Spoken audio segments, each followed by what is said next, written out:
The Broncos were in talks for Zach Wilson for how long? Sean Payton spilled the beans yesterday. Welcome into your Denver Sports Daily for June 5th. Let's go. Taking you through your morning headlines, it's Denver Sports Daily with Rachel V. Hill.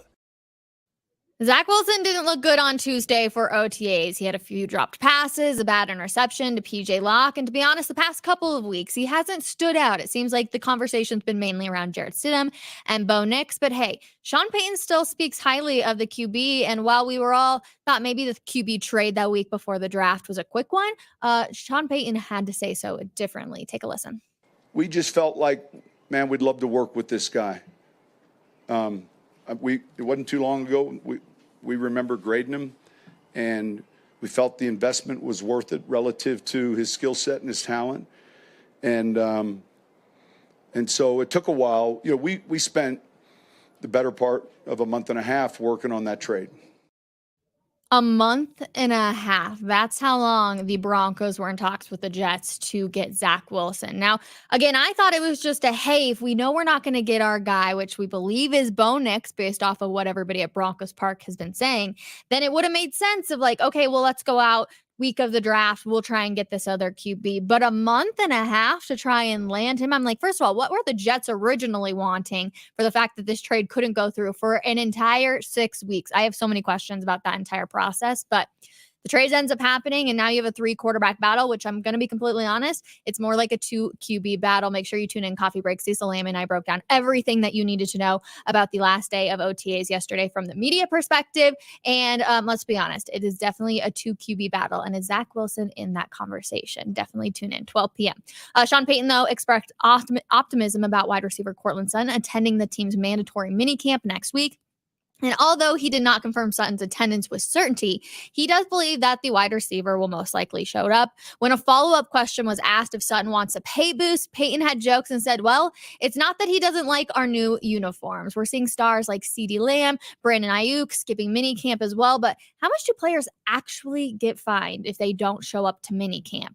You can see on the first day, it's $16,000. So not terrible if you're talking NFL money. Second day, $33,000. But then the third day is really where it kicks in, $50,000 with a total of $101,000. Yeah, that one definitely has to hurt a little bit. Listen, even myself, me and Trey, producer behind the scenes, we're even just talking.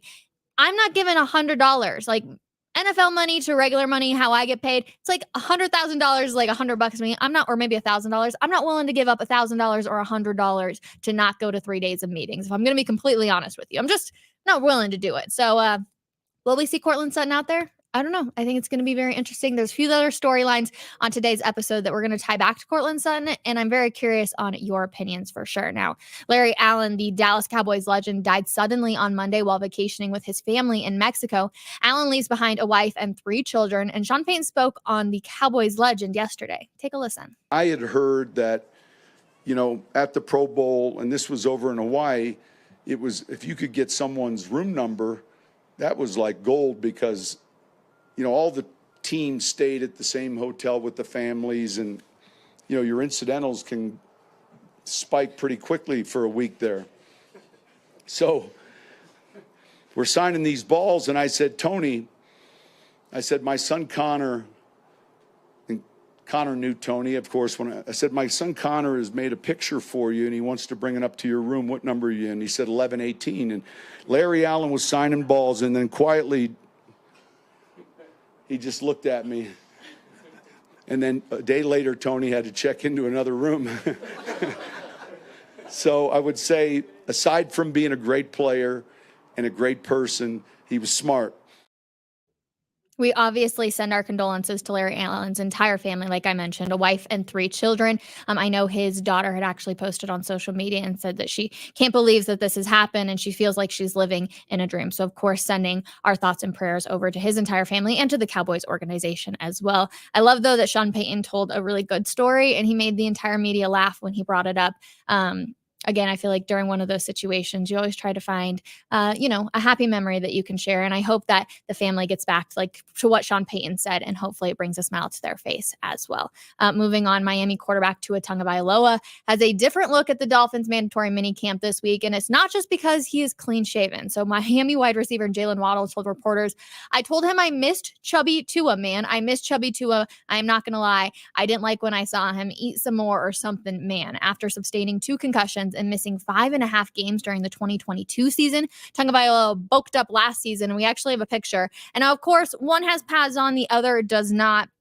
Even the arms, though, in my personal opinion, they look relatively the same. Like, I don't know why everybody's kind of freaking out, but a lot of people on Twitter are definitely not too impressed with how Tua is looking. And of course, he returned down to off-season workouts looking very slimmed down. Tua did decide to decline to give his weight when he met with reporters on Tuesday. And after a brief holdout, Cam Hayward rejoined his teammates, the Steelers, of course. So the veteran D lineman reported for the team's mandatory minicamp on Tuesday amid talks about a contract extension. Hayward had skipped 2 weeks of voluntary OTAs, something he has never done before. So the 35-year-old Hayward is heading into the final year of his contract and is set to make $22.4 million. And after practice, Hayward addressed the situation saying, there are certain guys who are one helmet guys. I want to be one of those one helmet guys. There's a hunger and a desire there, but that doesn't mean just hanging it up and calling it a career. To me, I have more bullets to fire, and I'm excited to do that. So remember how I mentioned the Cortland Sutton thing and how there was a few other storylines I wanted to bring into this? This is one of those things for me where you have a player like this who is saying, I want to be one of those one helmet guys. That means, of course, staying with the same team for your entire career. I would love to see Cortland Sutton act like that. Yeah, things haven't been good here in Denver. We get it. You've gone through multiple quarterbacks, but I would love for him to take some sort of initiative and say, I want to be one of those one helmet guys. I actually do really want to win the Super Bowl here. And I know he had the tweet that went out after the Ring of Famers were announced last week. And he's like, that was always one of the goals, to end up in the Broncos Ring of Fame as well as to win a Super Bowl. So I want to see that initiative of like, hey, even though I want a contract extension, even though I want more guaranteed money, I'm still going to show up. And unfortunately, we didn't see him at OTAs at all, but I would love to see that out of Cortland Sutton. And I applaud Cam Hayward for, being one of those guys to say, I want to be one of those one helmet guys, but also I'm going to show up for the other guys on my team. So I think that's a really, really cool. 49ers, they're giving superstar running back Christian McCaffrey a nice raise. He agreed to a 2-year, $38 million extension that gives him an $8 million bump in annual salary, along with $24 million in guaranteed money. The 28-year-old McCaffrey was named the NFL Offensive Player of the Year last season after racking up more than 2,000 total yards and 21 touchdowns. Moving over to the NBA, David Adelman is getting closer and closer to landing a head coaching job. Feels like he's been in every single conversation when it comes to the next head coach for multiple teams, but the Denver Nuggets have allowed their top assistant coach to interview for the opening with the Cleveland Cavaliers, according to ESPN. Adelman, who is in his 7th season working under Malone on the Nuggets staff, is the son of Hall of Famer Rick Adelman, who led the Portland Trail Blazers from 1989 to 1994, and then was the head of Golden State, Sacramento, Houston, and Minnesota. And the younger Adelman got his first NBA gig working with his father and the Timberwolves. So I know that day is going to come where we're actually going to have to send David Adelman on his way and wish him luck. Kind of breaks my heart in a good way. It's one of those bittersweet moments because you're seeing somebody under Michael Malone's tree move on and go on to do better things. But still, we know he's been a fantastic assistant coach here. Michael Malone has spoke nothing but highly of him. So again, one of those bittersweet things, but we'll see what ends up happening with the Cavaliers. Last one for you on this Wednesday. Jonte Porter, brother of Michael Porter Jr., professional basketball player.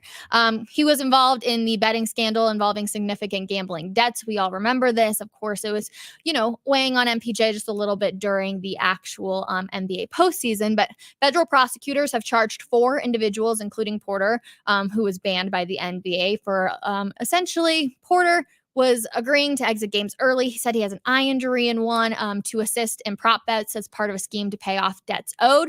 An alleged accomplice, was arrested at JFK Airport with a large sum of cash, cashier's checks and cash, and attempting to flee to Australia. So definitely an interesting story on that front.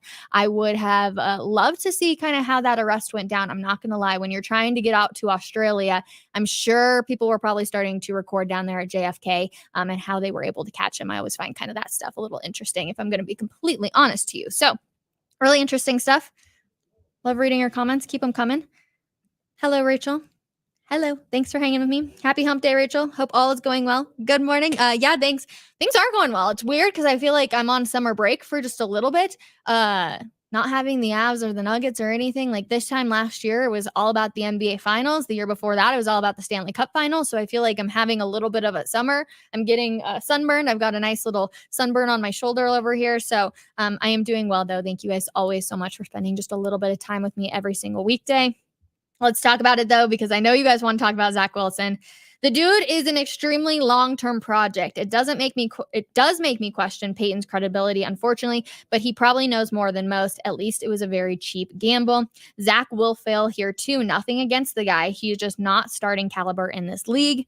With the Jets and Broncos bad blood, I'm surprised they traded it all, knowing Wilson was some. We're going to just exit out of that one. But, you guys, I feel bad for Zach Wilson. He's kind of like the third wheel out there. I mean, I don't really know why they ended up trading for him, if I'm going to be completely honest. I still think it was just a backup plan in case they didn't land Bo Nix or JJ McCarthy, whoever you believe that the Broncos were trying to draft. I think it was a backup plan to have at least 2 quarterbacks out there who could battle. Now you got 3. Sean Payton kind of yesterday made it seem like it's going to be 3 all throughout training camp as well, which personally I think hurts whoever's going to actually be your starting QB.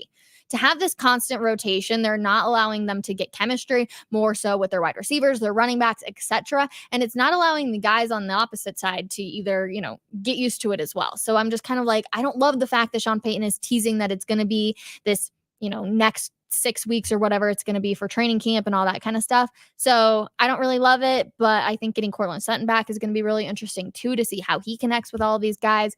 I don't know. I don't love the 3-man rotation. I'm just kind of over it, if I'm going to be completely honest. And I feel bad for Zach Wilson. I really, really do. Let's see. Wilson is an unnecessary distraction. I don't think he's a distraction. He's very much on the side. He's not super engaged with anybody. Like he talks, don't get me wrong, when they're all stretching, they're all joking around and they're chit-chatting and stuff, but I don't think he's a distraction. Russell Wilson was a distraction to this team, obviously, when he was doing all of his social media antics and stuff like that. But I don't think Wilson is a distraction for sure. Let's see. I'll be out at Busch Stadium tomorrow to watch the Rockies. I'll have my Arnardo jersey since he's still the 5th highest paid player on the Rockies payroll. Or 6th, sorry. First of all, I love that you're going out there to support the Rockies. I feel like we're on a roller coaster with the Rockies right now. Sometimes they're good, sometimes they're bad. So I hope you have fun. I haven't been out to a ballpark besides opening day in a really, really long time. So that's on my bucket list for this year. Even though I'm always on that person, I'm like, don't go out there and support the Rockies and what they're doing. But if things are starting to look a little bit better, maybe I will walk my way on down to Coors Field. But have fun at Busch Stadium tomorrow. So that's going to do it for our Denver Sports Daily on this Wednesday, everybody. I appreciate you. Like I said, Cecil Lammy and I have a really, really good conversation lined up for you at 12 p.m. talking everything from the last day of OTAs that we could see as the media. We talk a lot about Javonte Williams. Buckle up, everybody, when it comes to Javonte Williams. Something is very, very different. So I will leave it at that, and we'll see you guys tomorrow. Bye, everybody.